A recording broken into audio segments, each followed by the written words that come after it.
I would have been here sooner, but silly me, I thought class was held in the classroom. Glad you could join us, Mrs. Jones. We thought we'd lost you. There's sort of this unwritten rule here for the married girls. Since your wedding, you've missed 6 classes of paper and your midterm. Well, thank God I didn't miss the paint by numbers lecture.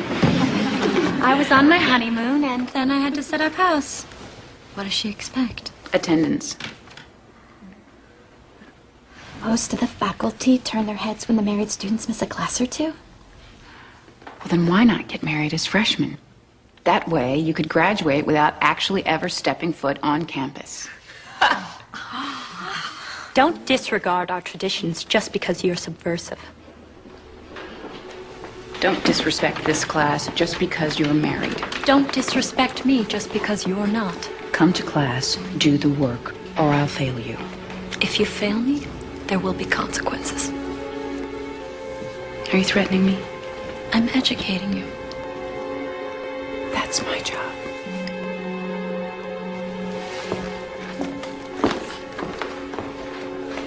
Up. Raunchy. All right, here we go again. All right, go ahead, Louise.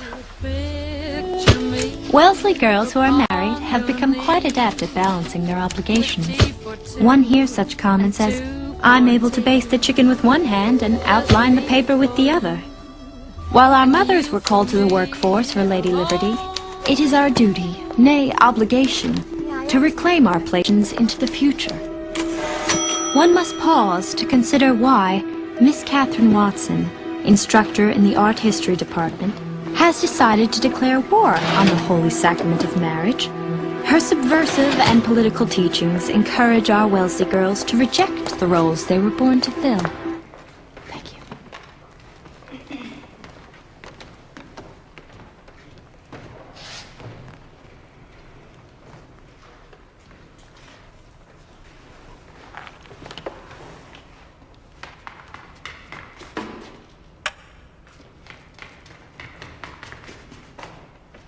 Slide.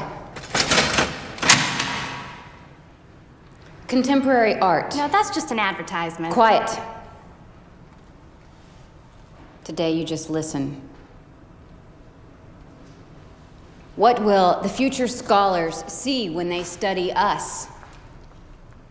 A portrait of women today? There you are, ladies. The perfect likeness of a Wellesley graduate, magna cum laude, doing exactly what she was trained to do. Slide. A Rhodes Scholar. I wonder if she recites Chaucer while she presses her husband's shirts. Slide. Now you physics majors can calculate the mass and volume of every meatloaf you make. Slide.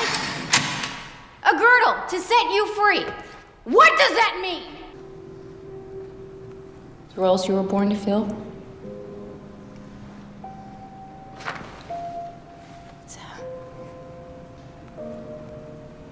It's my mistake.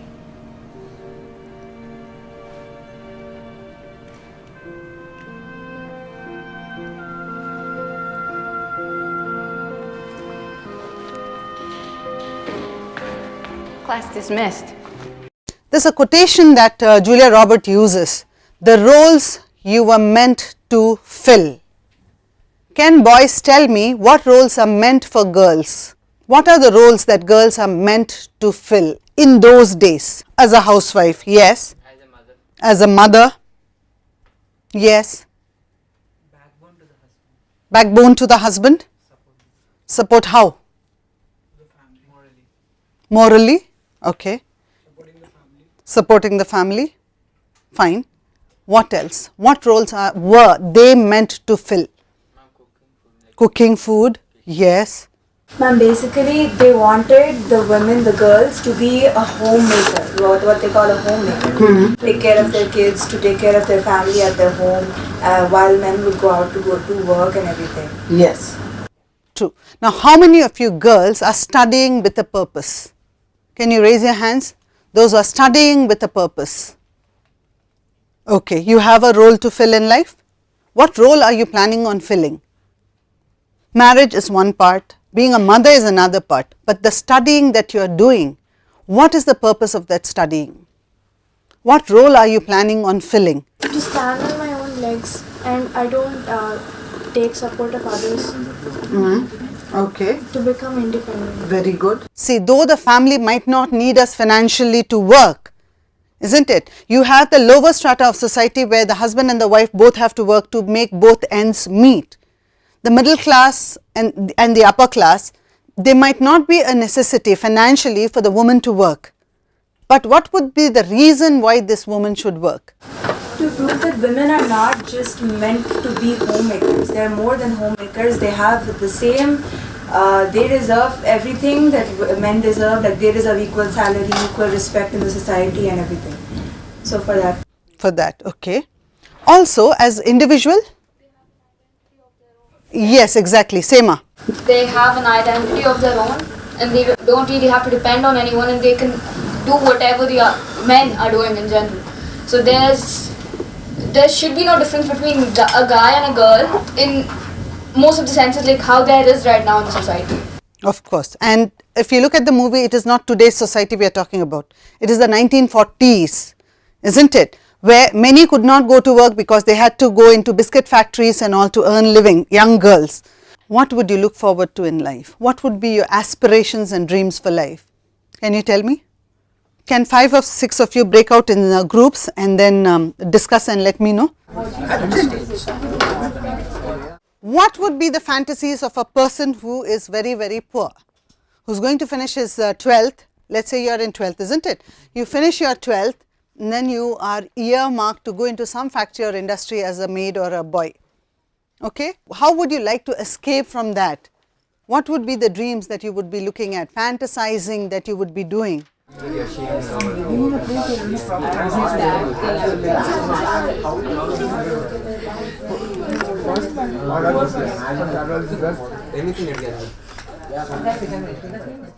Okay, so the first question was your family needs financial support. So after you're 12, they're sending you to a factory to work and to support them.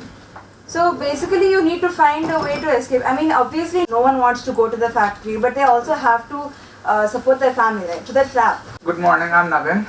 So basically what an adolescent would fantasize is basically money. So like as what I would fantasize is that I would kind of be going in a Ferrari to my office. I would be getting out with my Louis Vuitton bag, and I would be taking my iPhone 21 out, and like eventually, I mean like we'll be having a party at the office. That's it. In this chapter, Going Places, the protagonist is in such a state. Now, if you look at this mind map, okay, look at number 1. What is it? Explores the theme of adolescent fantasies and hero worship. Roger Federer would be the hero worship.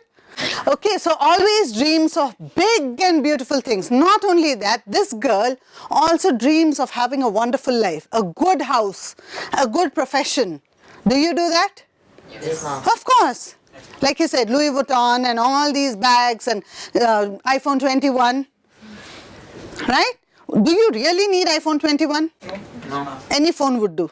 But why do we carry these phones? It brings prestige, it brings, that... It increases your status. Yeah. Exactly, status. Okay? Our houses, our clothes, the lifestyle that we lead is always for status. And especially for the downtrodden, for the poor, it is more so. See, the neo-rich show off more than the ones who from generations have been rich. Because the neo-rich have just received it. Right? Unless they show it to someone, they don't feel that satisfaction of that achievement. Okay? So, always dreams of big and beautiful things. Then, her ambitions have no relation with the harsh realities of life. Sometimes you fantasize so much that you just are out of reality. You start believe in your own fantasies. For very few people it might happen, but it does happen. You're so into that fantasy world that yes, this is the house, this is it. And wherever you are, you're still living in that bubble of fantasy. Isn't it? So you are moved away from the harsh realities of life. And then Jancy, Sophie's friend, is a realistic and practical girl. So what happens to such people, if you have a good friend who will try to pull you down all the time, saying that, hey, come back, you're not in that bubble, you are in real life. You are meant to go and work in the biscuit factory and not become a manageress in a kosher firm or a shop. Isn't it? So her friend Jancy is very, very practical. Maybe some of you would have friends like this. Instead of the friend who says, see, he's looking at you and all, even if he's looking, you will try to see that you're covering her so that she doesn't see he's looking at her. Isn't it? Trying to bring them back to reality, because as she said, this is the time for you to focus.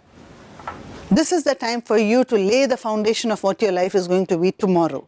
And if today you go away from that actuality, you're living in the dream, tomorrow that dream will not become a reality. Isn't it? So this friend tries to pull her down all the time, saying that come out of your daydream. This is what we are meant for. Then we have Jancy telling her they belong to the lower middle class family. Okay? Then Sophie adores an Irish footballer, Danny Casey, and makes imaginary flights to meet him. Okay, so she's always imagining that he's asked her for a date, and then she's going for a date, she's dressing up for a date. All these she does in her imagination. Is that clear for you all? So the title of the chapter is Going Places. What is the phrase going places? Visit in different countries. That's a literal, but the phrase will have a different meaning. Yes? Going places like imaginary places, places in your mind. But there's a phrase, a reality phrase called going places. Being successful. Exactly. Going places means successful. Maybe after 20 years you meet someone and ask, what is Naveen doing? He's going places now. Isn't it? He's become the CEO of a company and he's fulfilled his dream of a car. Did you tell us? Ferrari. Which car? Ferrari. Ferrari and a Louis Vuitton. Those days we might not even have a road for you to ply your Ferrari on. You'll fly. Instead of ply, you'll fly. Okay. Are we clear with the theme of what it is? Adolescence as the age of hero worship. Did we have that? Preoccupation with fantasy. In fact, Abdul Kalam says, isn't it? What does he say? Your dreams should not be what you dream while sleeping. Isn't it? What Abdul Kalam said is, your dreams should not be dreams which you do while you are sleeping. They should be dreams which don't allow you to sleep. But for many of us, when you're waking, you're always in a dream world. Isn't it? There's also a quotation, I slept and found that life was beauty. Right? I slept and in my dream I found that life was beauty. I woke and found that life was duty. So much to do, so many duties, so many responsibilities to fulfill. Right? So here, what do we see? Preoccupation with fantasy. We're always living in a fantasy world. We're always preoccupied. There would be many times as a young girl, someone would pull me out of my dream, again I would go back. And where was I? From there continue. Or recap like the serials and then continue. Isn't it? So we are mostly living in a land of fantasy. Who is a hero? Who we look up to. Who we look up to. Fulfill the needs. Who fulfill your needs becomes your hero? Who is our role model? Who is a role model? Very good. Let us look at the Hindi movie hero or English movie even. Now in movies you find that these heroes have no flaws. Isn't it? These heroes can sacrifice their life, can do everything. Why do you think such role is shown? Are there people like that? No. But our expectations of heroes. As a young girl or boy, as a very small child, when your father or mother throws you up, you don't cry. It's fun, mom. Why? Because you know that they're going to catch you. Right? Today, can anyone throw you up? No, not only by virtue of size, but because today you have learned not to trust people. They might not catch you. But at that age, the father is the hero, the mother is the hero. Isn't it? Because these are the people you know will sacrifice their life for you, will sacrifice everything for you. And in a movie, they show the hero like that, not because the hero is actually like that, but these are the qualities of a hero which we expect. Takes away one's intelligence to think and act independently. Do you agree? Hero worship takes away, isn't it? When you are in a hero worship mode, can you think anything beyond that? No. In class, you can't hear what the teacher is saying. At home, you don't understand what your mom is trying to tell you. You don't study, you don't eat, you don't sleep. Isn't it? You're only in that mode of hero worship. Here we look at A.R. Barton is a modern writer who lives in Zurich and writes in English. In the story Going Places, Barton explores the theme of adolescent fantasizing and hero worship. Did we speak about this yesterday? And we said that there are various forms of this. Some are limited to a little, yet some go into such a trance that they live only in that world, right? When I leave, Sophie said, coming home from school, I am going to have a boutique. Now, what strata of society does Sophie belong to? Sophie, higher class? Middle, did they say? Yesterday, didn't we discuss? Lower middle class, right? Okay, so Sophie is from a lower middle class, and if you look at today's standards, we couldn't even call them lower middle class.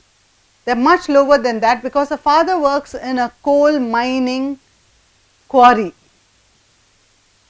Understand? So here, I am going to have a boutique. Do you think this is a dream which can be fulfilled? Why do you think this dream can be fulfilled? Look at her, not at you today. With liberalization, the country has opened up and all of us are, it's possible for us to do so many businesses.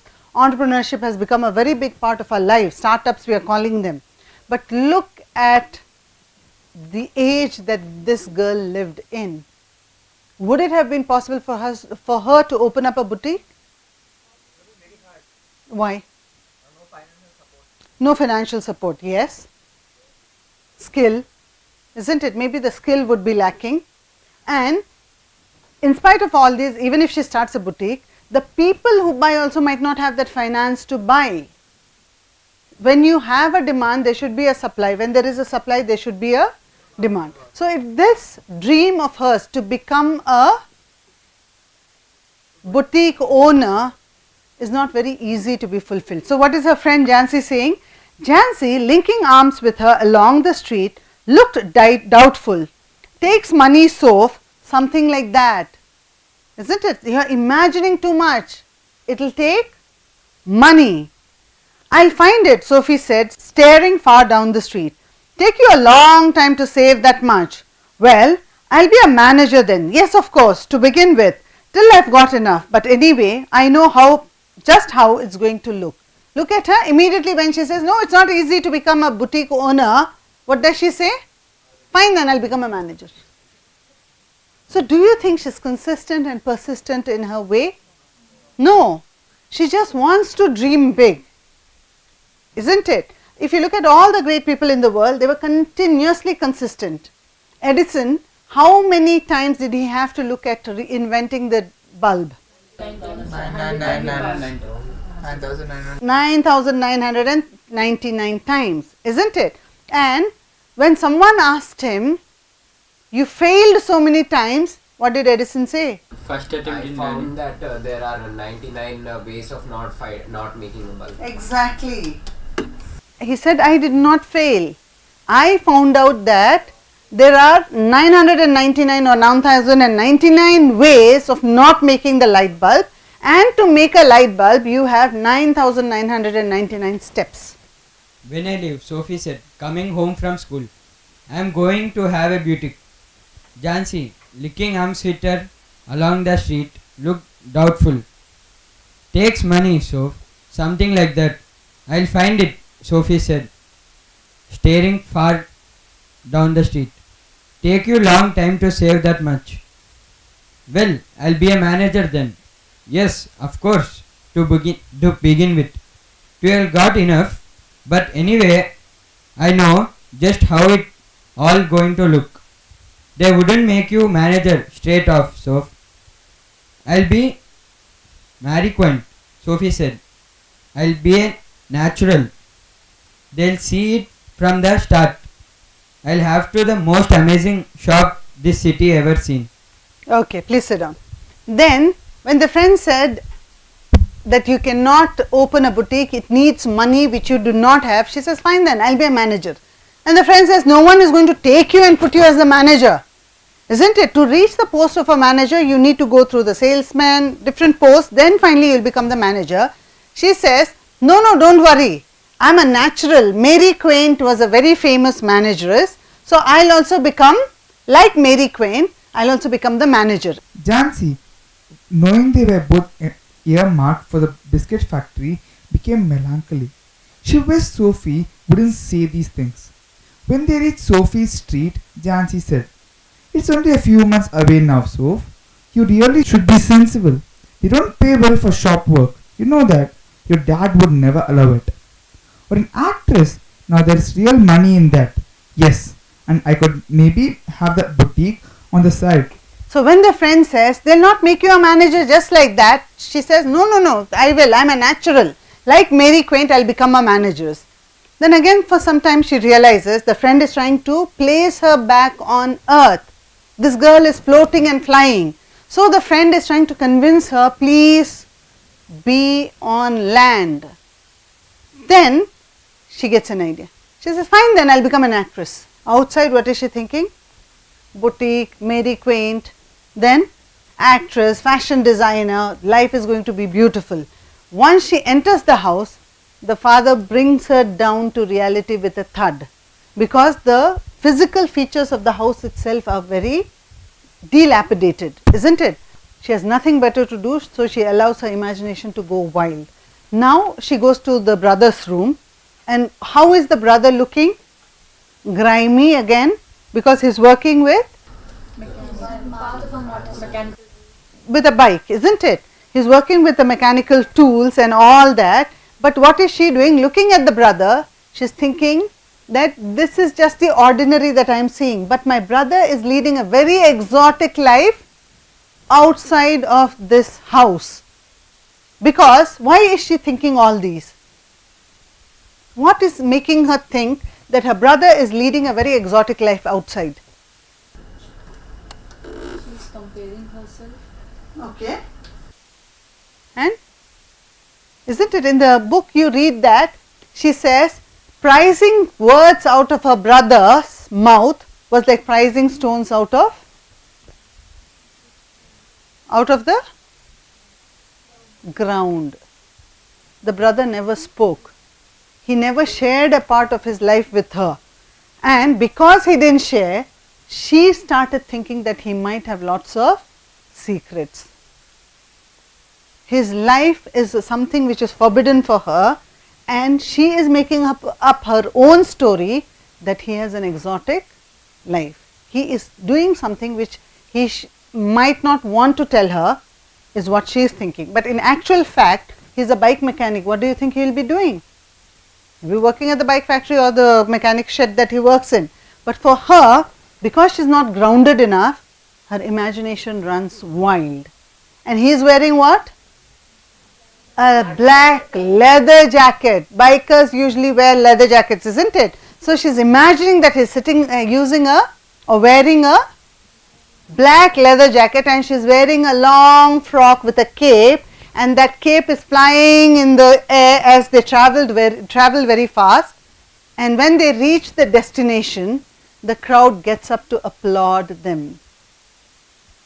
Look at her imagination. Whom is she imagining this with? With her own brother. Because she is so jobless, she has gone so much into that imaginary world, she starts imagining anything and anywhere, whatever can happen, whichever it can happen, with whomever it can happen. He sat frowning at the oily component he cradled in his hand. Look at that. Here she is imagining him as a handsome young man, isn't it, which the world is applauding to welcome into their lives. And what is he doing here? As though it was a small dumb animal and he was willing it to speak. I met Danny. She enters the room. The brother is not even bothered about her. He is frowning at this thing as if willing it to tell him, this is wrong with me. My part has fallen off, or something is wrong with me, because he is not able to understand what is wrong with the part. So he is expecting the part to speak. He is frowning at it, doesn't bother when the sister enters. So she enters, she has to grab his attention now. So she has to grab his attention and he says, you know what, I met Danny Casey today. He turns at her and says, you did? No, you didn't. She says, I did too. Of course I met. Where? At the arcade. Then the next question he asks is, did you tell Dad? What does she say? She is so offended that he asks her this question, because she realizes he doesn't realize what he means to me.